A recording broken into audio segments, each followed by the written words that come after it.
Today is February the 1st. Today, we see the first Passover.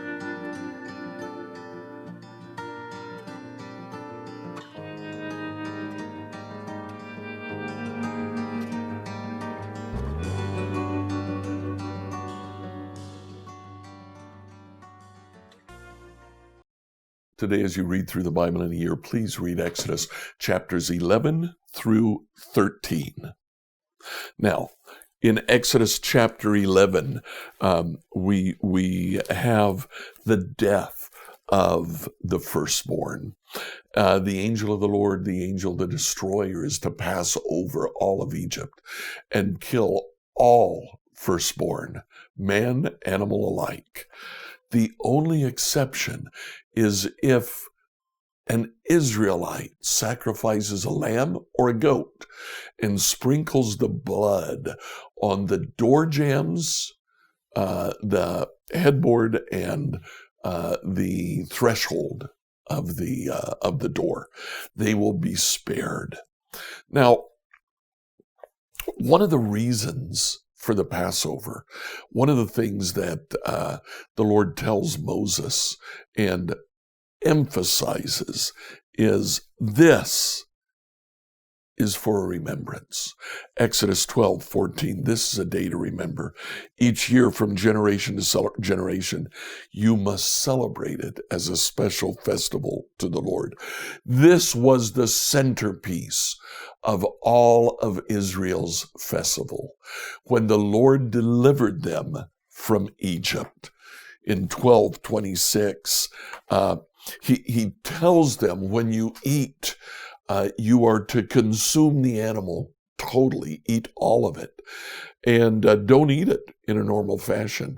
Dress for travel, pack your bags, put your shoes on, put your cloak on, hold your staff in your hand, eat it standing up.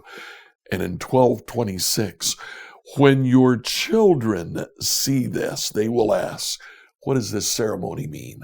Then they're to explain the meaning of the Passover. God delivered Israel. Chapter 13, he says, all firstborn are mine. You must either kill them or redeem them. And a human must be redeemed, setting the stage for Jesus' redemption of us. Enjoy today as you read Exodus 11 through 13. Then the Lord said to Moses, I will strike Pharaoh and the land of Egypt with one more blow. After that, Pharaoh will let you leave this country. In fact, he will be so eager to get rid of you that he will force you all to leave. Tell all the Israelite men and women to ask their Egyptian neighbors for articles of silver and gold. Now the Lord had caused the Egyptians to look favorably on the people of Israel. And Moses was considered a very great man in the land of Egypt, respected by Pharaoh's officials and the Egyptian people alike. Moses had announced to Pharaoh, This is what the Lord says, at midnight tonight I will pass through the heart of Egypt. All the firstborn sons will die in every family in Egypt, from the oldest son of Pharaoh, who sits on his throne, to the oldest son of his lowest servant girl, who grinds the flour. Even the firstborn of all the livestock will die. Then a loud wail will rise through the land of Egypt, a wail like no one has ever heard or will ever hear again. But among the Israelites it will be so peaceful that not even a dog will bark. Then you will know that the Lord makes a distinction between the Egyptians and the Israelites. All the officials of Egypt will run to me and fall to the ground before me. Please leave, they will beg. Hurry and take all your followers with you. Only then will I go. Then, burning with anger, Moses left Pharaoh. Now the Lord had told Moses earlier, Pharaoh will not listen to you, but then I will do even more mighty miracles in the land of Egypt. Moses and Aaron performed these miracles in Pharaoh's presence, but the Lord hardened Pharaoh's heart, and he wouldn't let the Israelites leave the country. While the Israelites were still in the land of Egypt, the Lord gave the following instructions to Moses and Aaron. From now on, this month will be the first month of the year for you. Announce to the whole community of Israel that on the 10th day of this month each family must choose a lamb or a young goat for a sacrifice, one animal for each household. If a family is too small to eat a whole animal, let them share it with another family in the neighborhood. Divide the animal according to the size of each family and how much they can eat. The animal you select must be a 1-year-old male, either a sheep or a goat, with no defects. Take special care of this chosen animal until the evening of the 14th day of this first month. Then the whole assembly of the community of Israel must slaughter their lamb or young goat at twilight. They are to take some of the blood and smear it on the sides and top of the door frames of the house where they eat the animal. That same night they must roast the meat over a fire and eat it along with bitter salad greens and bread made without yeast. Do not eat any of the meat raw or boiled in water. The whole animal, including the head, legs, and internal organs, must be roasted over a fire. Do not leave any of it until the next morning. Burn whatever is not eaten before morning. These are your instructions for eating this meal. Be fully dressed. Wear your sandals. Carry your walking stick in your hand. Eat the meal with urgency, for this is the Lord's Passover. On that night I will pass through the land of Egypt and strike down every firstborn son and firstborn male animal in the land of Egypt. I will execute judgment against all the gods of Egypt, for I am the Lord. But the blood on your doorpost will serve as a sign, marking the houses where you are staying. When I see the blood, I will pass over you. This plague of death will not touch you when I strike the land of Egypt. This is a day to remember each year from generation to generation. You must celebrate it as a special festival to the Lord. This is a law for all time. For 7 days the bread you eat must be made without yeast. On the first day of the festival, remove every trace of yeast from your homes. Anyone who eats bread made with yeast during the 7 days of the festival will be cut off from the community of Israel. On the first day of the festival and again on the 7th day, all the people must observe an official day of holy assembly. No work of any kind may be done on these days except in the preparation of food. Celebrate this festival of unleavened bread, for it will remind you that I brought your forces out of the land of Egypt on this very day. This festival will be a permanent law for you. Celebrate this day from generation to generation. The bread you eat must be made without yeast from the evening of the 14th day of the first month until the evening of the 21st day of that month. During those 7 days there must be no trace of yeast in your homes. Anyone who eats anything made with yeast during this week will be cut off from the community of Israel. These regulations apply both to the foreigners living among you and to the native-born Israelites. During those days you must not eat anything made with yeast. Wherever you live, only bread made without yeast. Then Moses called all the elders of Israel together and said to them, Go, pick out a lamb or young goat for each of your families, and slaughter the Passover animal. Drain the blood into a basin, then take a bundle of hyssop branches and dip it into the blood. Brush the hyssop across the top and sides of your door frames of your houses, and no one may go out through the door until morning. For the Lord will pass through the land and strike down the Egyptians. But when he sees the blood on the top and sides of the door frame, the Lord will pass over your home. He will not permit his death angel to enter your house and strike you down. Remember, these instructions are a permanent law that you and your descendants must observe forever. When you enter the land the Lord has promised to give you, you will continue to observe this ceremony. Then your children will ask, What does this ceremony mean? You will reply, It is the Passover sacrifice to the Lord, for he passed over the houses of the Israelites in Egypt. And though he struck the Egyptians, he spared our families. When Moses had finished speaking, all the people bowed down to the ground and worshipped.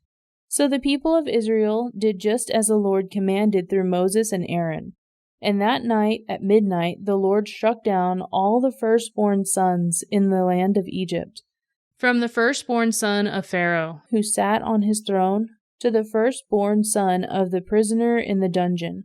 Even the firstborn of their livestock were killed. Pharaoh and all his officials and all the people of Egypt woke up during the night, and loud wailing was heard throughout the land of Egypt. There was not a single house where someone had not died. Pharaoh sent for Moses and Aaron during the night. "Get out," he ordered. "Leave my people and take the rest of the Israelites with you. Go and worship the Lord as you have requested. Take your flocks and your herds as you said, and be gone. Go, but bless me as you leave." All the Egyptians urged the people of Israel to get out of the land as quickly as possible, for they thought, "We will all die." The Israelites took their bread dough before yeast was added. They wrapped their kneading boards in their cloaks and carried them on their shoulders. And the people of Israel did as Moses had instructed. They asked the Egyptians for clothing and articles of silver and gold. The Lord caused the Egyptians to look favorably on the Israelites, and they gave the Israelites whatever they asked for. So they stripped the Egyptians of their wealth. That night the people of Israel left Ramses and started for Succoth. There were 600,000 men, plus all the women and children. A rabble of non-Israelites went with them, along with great flocks and herds of livestock. For bread they had baked flat cakes from the dough without yeast they had brought from Egypt. It was made without yeast because the people were driven out of Egypt in such a hurry that they had no time to prepare the bread or other food. The people of Israel had lived in Egypt for 340 years. In fact, it was on the last day of the 330th year that all the Lord's forces left the land. On this night the Lord kept his promise to bring his people out of the land of Egypt. So this night belongs to him, and it must be commemorated every year by all the Israelites from generation to generation. Then the Lord said to Moses and Aaron, "These are the instructions for the festival of Passover. No outsiders are allowed to eat the Passover meal, but any slave who has been purchased may eat it if he has been circumcised. Temporary residents and hired servants may not eat it. Each Passover lamb must be eaten in one house. Do not carry any of its meat outside, and do not break any of its bones. The whole community of Israel must celebrate this Passover festival. If there are foreigners living among you who want to celebrate the Lord's Passover, let all their males be circumcised. Only then may they celebrate the Passover with you like any native-born Israelite. But no uncircumcised male may ever eat the Passover meal. This instruction applies to everyone, whether a native-born Israelite or a foreigner living among you." So all the people of Israel followed all the Lord's commands to Moses and Aaron. On that very day the Lord brought the people of Israel out of the land of Egypt like an army. Then the Lord said to Moses, "Dedicate to me every firstborn among the Israelites. The first offspring to be born of both humans and animals belong to me." So Moses said to the people, "This is a day to remember forever, the day you left Egypt, the place of your slavery. Today the Lord has brought you out by the power of his mighty hand. Remember, eat no food containing yeast. On this day in early spring, on the month of Abib, you have been set free. You must celebrate this event in this month each year after the Lord brings you into the land of the Canaanites, the Hittites, Amorites, Hivites, and Jebusites. He swore to your ancestors that he would give you this land, a land flowing with milk and honey. For 7 days the bread you eat must be made without yeast. On the 7th day, celebrate a feast to the Lord. Eat bread without yeast during those 7 days. In fact, there must be no yeast bread or any yeast at all found within the borders of your land during this time. On the 7th day, you must explain to your children, I am celebrating what the Lord did for me when I left Egypt. This annual festival will be a visible sign to you, like a mark branded on your hand or your forehead. Let it remind you always to recite this teaching of the Lord. With a strong hand the Lord rescued you from Egypt. So observe the decree of this festival at the appointed time each year. This is what you must do when the Lord fulfills the promise he swore to you and to your ancestors. When he gives you the land where the Canaanites now live, you must present all firstborn sons and firstborn male animals to the Lord, for they belong to him. A firstborn donkey may be bought back from the Lord by presenting a lamb or young goat in its place. But if you do not buy it back, you must break its neck. However, you must buy back every firstborn son, and in the future your children will ask, "What does all this mean?" Then you will tell them, "With the power of his mighty hand, the Lord brought us out of Egypt, the place of our slavery. Pharaoh stubbornly refused to let us go, so the Lord killed all the firstborn males throughout the land of Egypt, both people and animals. That is why I now sacrifice all the firstborn males to the Lord, except that the firstborn sons are always bought back." This ceremony will be like a mark branded on your hand or your forehead. It is a reminder that the power of the Lord's mighty hand brought us out of Egypt. When Pharaoh finally let the people go, God did not lead them along the main road that runs through Palestine territory, even though that was the shortest route to the Promised Land. God said, if the people are faced with a battle, they might change their minds and return to Egypt. So God led them in a roundabout way through the wilderness towards the Red Sea. Thus the Israelites left Egypt like an army ready for battle. Moses took the bones of Joseph with him, for Joseph had made the sons of Israel swear to do this. He said, "God will certainly come to help you. When he does, you must take my bones with you from this place." The Israelites left Succoth and camped at Etham, on the edge of the wilderness. The Lord went ahead of them. He guided them during the day with a pillar of cloud, and he provided light at night with a pillar of fire. This allowed them to travel by day or by night. And the Lord did not remove the pillar of cloud or pillar of fire from its place in front of the people. Scripture reading from the New Living Translation by Emily Herrera. Like, follow, and subscribe to this devotional on whatever platform you use to listen to it. Email your questions to us at questions@becomehope.com. Tomorrow, we'll see the final devastation.